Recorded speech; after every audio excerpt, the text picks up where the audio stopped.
6:27 now. An East Texas family is still living a nightmare that they pray no other family will ever have to endure. The Walkers lost their son, Colin, to fentanyl back in 2023. It's been an emotional roller coaster ever since, with a suspected internet dealer getting charged in his death back in September, followed by some unexpected turns with the judicial system. I sat down with Colin's mom, Ginger, who's not giving up the fight for justice for her son and for other children like him.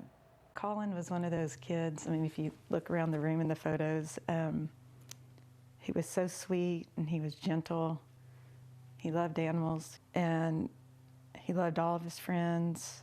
I always knew he was sweet and kind. You know, just, you know your kid's heart. But what I really didn't know was how many people he saved.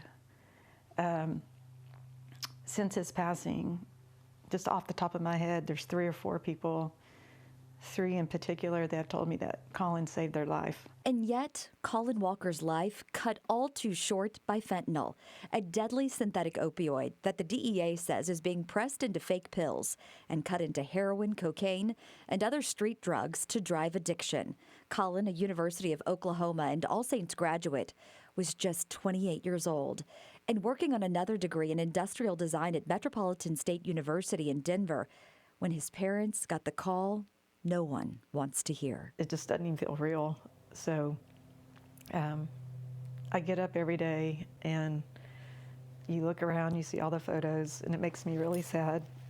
But his mom, Ginger, doesn't want what happened to Colin to be the end of another son or daughter's story. But it sounded like he was trying to get Xanax to help with the anxiety and to help him sleep, not knowing that, you know, obviously it was laced with fentanyl. But, you know, I wish I would have known more. She believes Colin, like a lot of people, was dealing with anxiety and depression. I didn't really realize to what extent. I think he's kind of a typical boy that didn't always talk about his feelings, at least to myself or my husband. Yeah, he'd just tell me he was having trouble sleeping. And I do know he was, you know, reached out to the counselors at school. I think he was doing the right thing, you know, trying to get help. And then unfortunately, he reached out to the wrong person.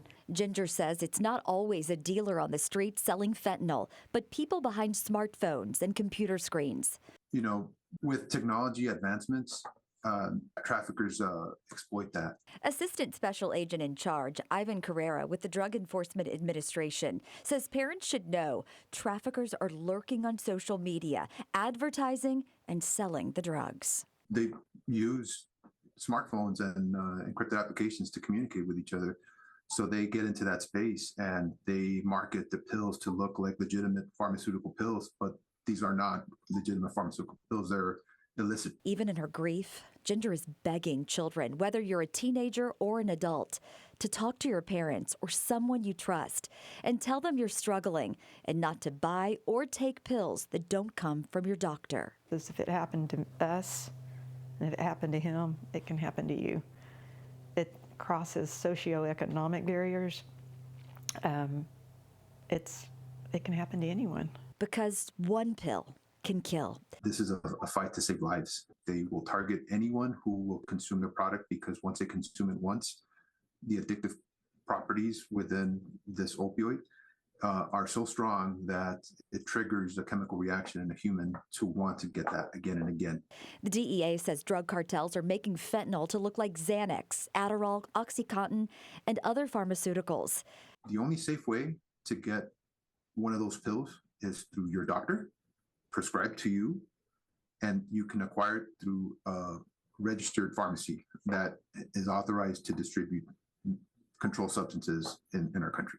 That's it. In other cases, the fentanyl looks like candy, but it's 50 times more potent than heroin. It only takes a small dose of fentanyl to be lethal.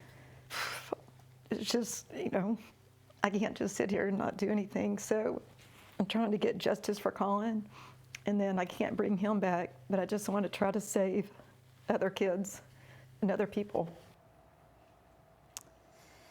And there's a lot of fentanyl circulating out there right now. In 2024, the DEA seized more than 60 million fentanyl-laced fake pills and nearly 8,000 pounds of fentanyl powder. That's the equivalent to more than 377 million lethal doses. Parents, there's so much valuable information on the One Pill Can Kill site with the DEA. We'll have that link on CBS19.tv.